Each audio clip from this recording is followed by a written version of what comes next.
Hello guys, good morning. Nagpabili tayo sa aking anak ng mga frozen kasi hindi ako nakapunta ng Lipa. Kaya inutusan ko na lang siya na bumili ng mga frozen.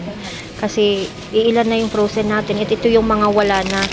Yan, nagpabili tayo ng mga wala na doon. Meron tayo ditong CDO Crispy Burger. Yan.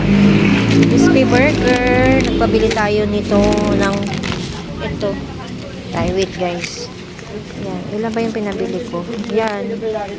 Crispy ulam burger. 6 lang guys. 6 na crispy ulam burger. Yan. Tapos meron tayo ditong CDO 1/4 regular.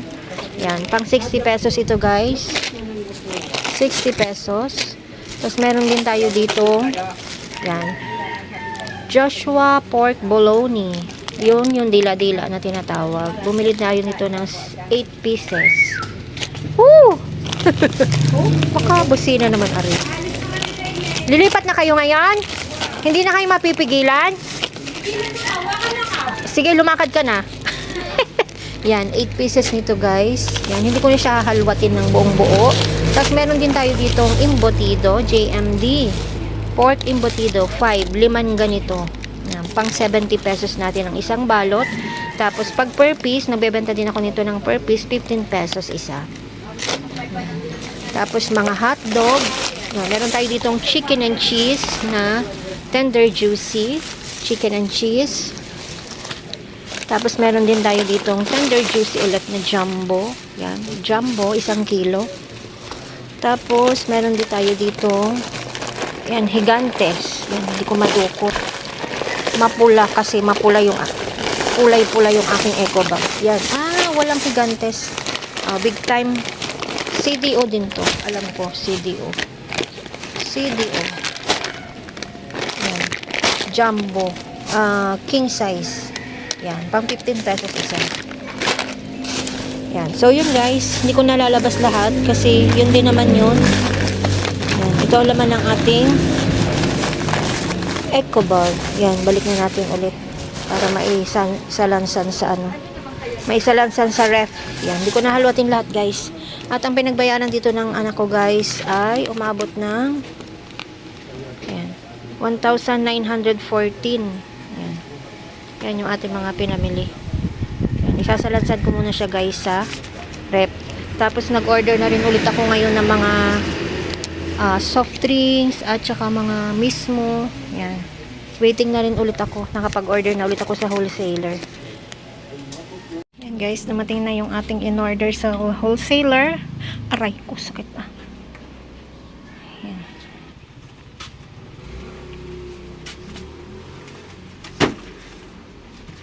Ikaw lang mag-isa? Nagilisay na ate? Ha? Nagilisay na yung isa? Sino? Tininay maliit.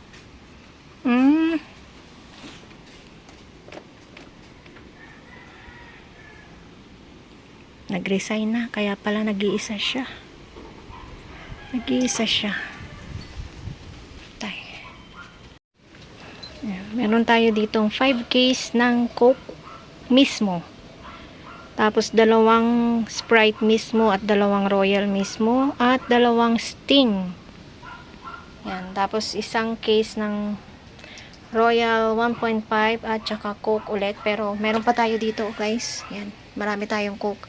Dinamihan ko talaga kasi magpi-fiesta na dito sa amin sa February 11. Hoy, alis dyan!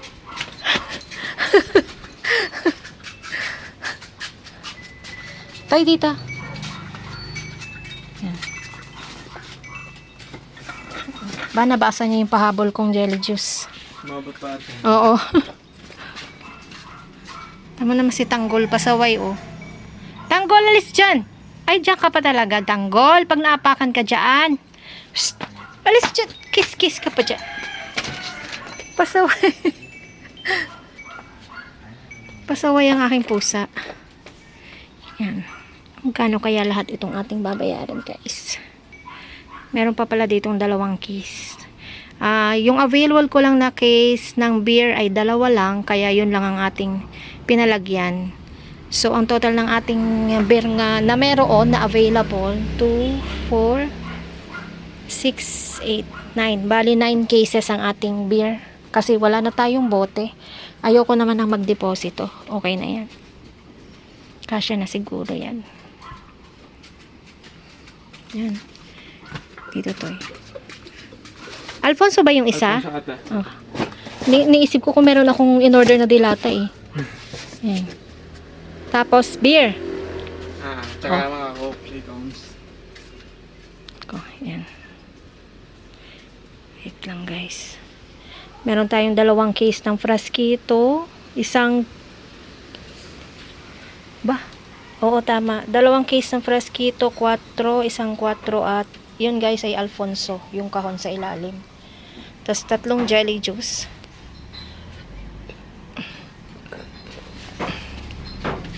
Tapos mga 8 ounce na lang ang inaantay natin. 8 ounce na lamang. Yan. Diyan na to eh. Sige, dyan na para ano. Yan.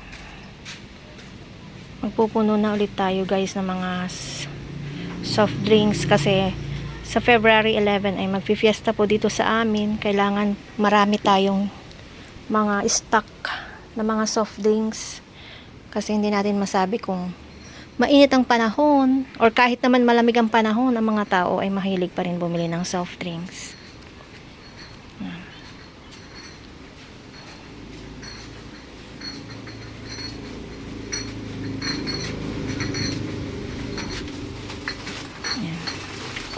Okay na yan? Meron pa? Meron pa? Yung grande. Yung grande na lang? Okay, yan. Grande na lang daw. Yan. Wait lang guys, kukunin ko lang yung bote ko ng grande. Yan guys, yung ating mga pinadeliver. At guys, may mga nagtaas sa ating mga in-order. Ang ano guys, alam nyo naman na guys na ang Frasquito noon pa ay tumaas na. Ano po? So, ang Alfonso ay tumaas din. Yan, nasaan na ba yung Alfonso? Ito guys, oh, Alfonso, ito, yan, Alfonso. Dati siyang 273, 284 na siya ngayon, isa. Tapos, isa pa guys na nagtaas. Yan, ito yung Nescafe. Nasaan na ba yun? Ito guys, yung Nescafe Classic na 25 grams. Ang puhunan na guys ay 25 pesos. Samantalang ang benta ko, yung naubos kong Nescafe 25 grams dito, ay 25 pesos ang benta ko. So, ibig sabihin, ang laki ng itinaas ng Nescafe 25 grams. Oh my G. Paano ko ngayon ipagbibili ang Nescafe 25 grams kung ang puhunan nito ay 25 na? Samantalang yung naubos kong 25 grams na Nescafe ay 25 din ang aking benta. Yan guys. Yan ang update sa ating mga nagtataasan na naman ang mga bilihin. Sa bagay, nung isang hapon guys, talagang napanood ko na naman sa balita na magtataas na naman ang mga pangunahing bilihin. Kaya lang, ano, 25 na ang puhunan, samantalang 25 lang ang benta ko. Puhunan na siya ngayon. Yan, kukumputin ko pa rin tong Nescafe Classic, yung stick, kung magkano kaya ito. Hindi ko tanda kung magkano ang bili ko nung nakaraan.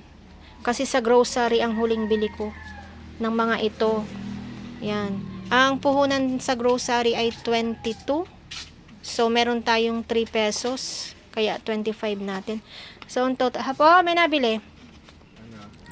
Ang total nga pala guys ng ating mga pinadeliver ngayon ay umabot ng 12,840. Yan.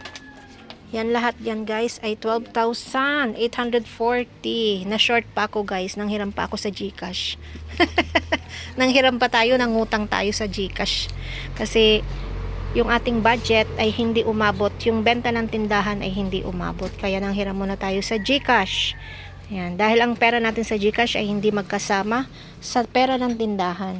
Kaya ngayon may utang tayong 1.5. Nangutang tayo ng 1.5.